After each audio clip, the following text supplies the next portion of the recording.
I grew up and was raised in Germany, and then I moved to Paris, and I was living there and worked in the fashion industry in Paris for over 10 years, and then I moved to New York. But it was always my dream to start my own company. When I came more in the Yucatan, I realized there were a lot of good craftsmen. And that's when the idea started. I said, why don't I come down here and start making something locally made with this great craftsmen and craftswomen, and I wanted to help them at the same time to provide for their families, but give them some knowledge with my design background, and then in this way to start my own company. You have these amazing skills which are literally getting lost. So that was the other idea why I wanted to do it here in the Yucatan. And why I came up with the idea was literally because more and more women suddenly knocked on my door and looking for work. So that's when I said, oh, what I can do is I design a bag. Obviously, I'm a designer, so I can design a bag which is especially made so we can hire more women. The women are always the last on the line. So thanks to the bags, you know, they can make some money. So I have women from a very young age, you know, young girls who are 17-year-old, and so they can work from home and go to university, study, and in the evening make a bag or two or whatever she thinks she needs.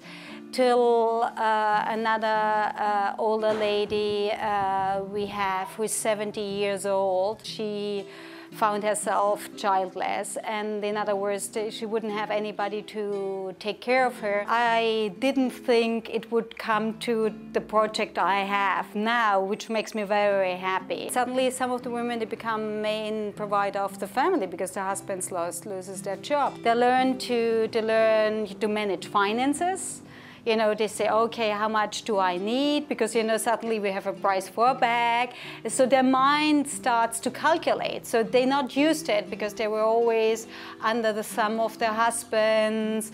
And suddenly they say, oh, I make my own money. And some of them, they're making now more money than their husbands in the Riviera Maya if they want to work, and then that creates much more self-esteem, and they're happier, and all the time when I see them and show them, okay, look, our bags were published in Marie Claire, US, they can't believe it. I mean, they're thrilled of pride, you know. I mean, you know, the women come like this, they hardly look in your eyes, and suddenly they stand up and the shoulders back and they're smiling and saying, wow, we did that, wow, you know. It's beautiful, it really is. The average bag takes about 4 hours to make, and some of them take even not 4 days, 2 days to make. It's 100% organic, but 90% recycled, yes.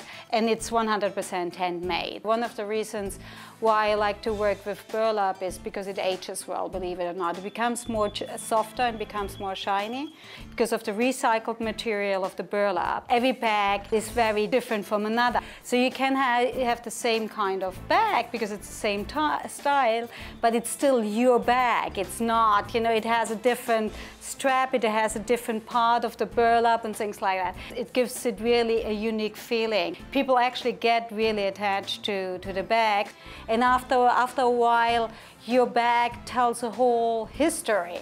I really think it's because all the love we give to the bags. I mean, I'm literally handpick the burlap, because more time you give to a bag, more love you give into the bag, more it should be appreciated. I really want to create a really great product, well made, trendy. At the end of the day, you recognize the bags, which I think is important, but they're still very unique.